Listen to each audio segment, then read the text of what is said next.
કુબેરભાઈ ડિંડોર જે છે ને એ સસ્તી લોકપ્રિયતા માટે આ પ્રકારના જે કહેવાય ખ્યાલા વચનો આપી રહ્યા છે.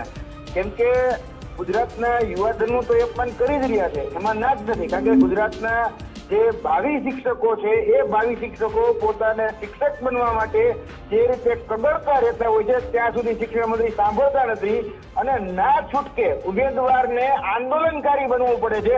એ આંદોલનકારી બનાવવા માટે મજબૂર કરનાર જો કોઈ ને તે ગુજરાતના શિક્ષણ મંત્રી કુબેરભાઈ ડિંડોર છે. એટલે કુબેરભાઈ ડિંડોરને જવાબ આપીએ છીએ કે તમે ગુજરાતના યુવાધનને અપમાન કરી રહ્યા છો, ગુજરાતના યુવાધનનું અપમાન છે. હવે વાત રહી બીજી કુબેરભાઈની, તો કુબેરભાઈની વાત કરીએ તો કુબેરભાઈ એવું કીધું હતું તમારા ખાનગી ચેનલના ઇન્ટરવ્યુમાં કે અમે દર 15 જૂને શિક્ષકોની ભરતી કરીએ છીએ. તો સાહેબ કુબેરભાઈના ડિંડોરની 15 જૂન જતી રહી, હજી સુધી ભરતી થઈ નથી. કુબેરભાઈ ડિંડોર એવું આશ્વાસન આપ્યું હતું કે જે 24,700 શિક્ષકોની ભરતી છે 1, 8, 1, 10, 1, 11 એ રીતે અમે ભરતી કરી નાખશું. તો સાહેબને કહેવાનું કે આ દિવાળી પણ જતી રહી, પછી સાહેબે કીધું ડિસેમ્બર મહિનામાં કેમ નાખશું. તો 2024 ડિસેમ્બર મહિનો પણ જતો રહ્યો અને હજી એ નવા ઠાલા વચનો આપી રહ્યા છે અને ફક્ત લોકોને ગુમરાહ કરી રહ્યા છે, ભરમાવાનું કામ કરી રહ્યા છે.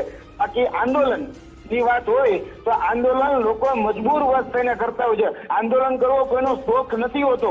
ગુજરાતના યુવાનો અત્યારે આંદોલન કરે છે તો એના બેરોજગાર યુવાનો છે અને બેરોજગાર યુવાનો પોતાના ભરણ પોષણ માટે પોતાનું પેટનું રડિયું ચાલે અને પોતાના માતા પિતાએ જે જોયેલા જે સપનાઓ છે, આકાંક્ષાઓ છે એ પૂરી કરવા માટે, કેમ કે BEd, MA જેવા માસ્ટર ડિગ્રી, બેચલર ડિગ્રી પૂરી કરી અને એ લોકોને નોકરી નથી મળતી એટલા માટે વલખા મારી રહ્યા છે. એટલે ગુજરાતના યુવાધનનું અપમાન છે એવું સ્પષ્ટપણે હું માનું છું. 6 મહિના પહેલાના તમારા જ વિઝ્યુઅલ ચલાવવાની છૂટ છે તમને.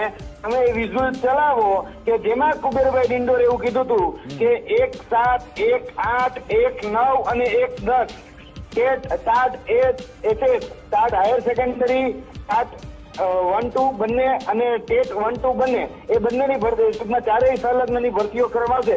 એ બધી જ તારીખો જતી રહી, હજી સુધી ભરતી નથી અને વિલંબ થાય હું માનું છું, એમાં ના નથી પાડતો.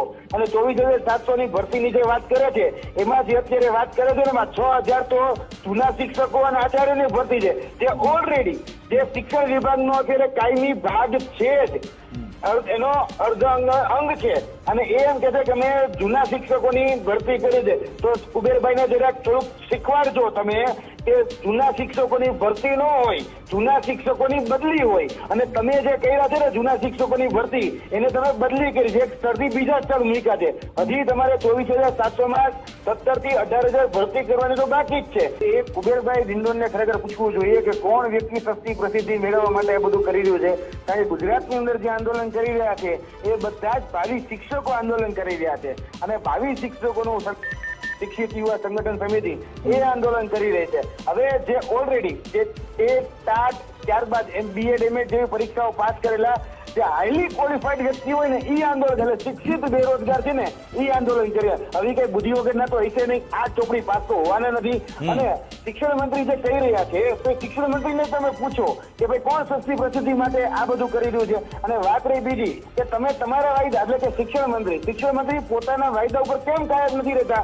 કે ભૂતકાળમાં એને કીધું હતું કે દર 15 જૂને અમે શિક્ષકોની ભરતી કરી. હવે શિક્ષણ મંત્રીના કાર્યકાળની એટલે કે એના ટેન્યુઅરની 15 જૂન હું તમને જણાવી દઉં, એક શિક્ષક અને કાયમી શિક્ષક તરીકે નોકરી રાખવામાં 26,000 નો પગાર દેવાનો હોય. આ 24,700 શિક્ષકોની ભરતી કરવામાં કેટલા ગુણ્યા અને પગાર દેવો પડે.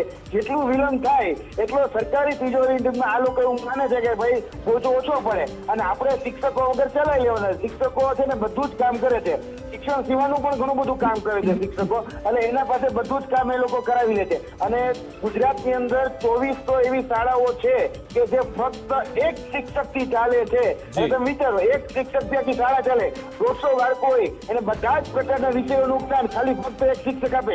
એ પ્રિન્સિપાલની પણ જવાબદારી સંભાળે, શિક્ષકની પણ સંભાળે, BOL નું પણ સંભાળે, ગામમાં તીડ આવે તો તીડ ઉડાડવાની જવાબદારી એ જ સંભાળે, બધું એ જ કરે. એટલે એક શિક્ષકને બધું જ કામ સોંપી દેવાનું. આ ધકેલ પંચા 150 જેવું કાર્ય ચાલે.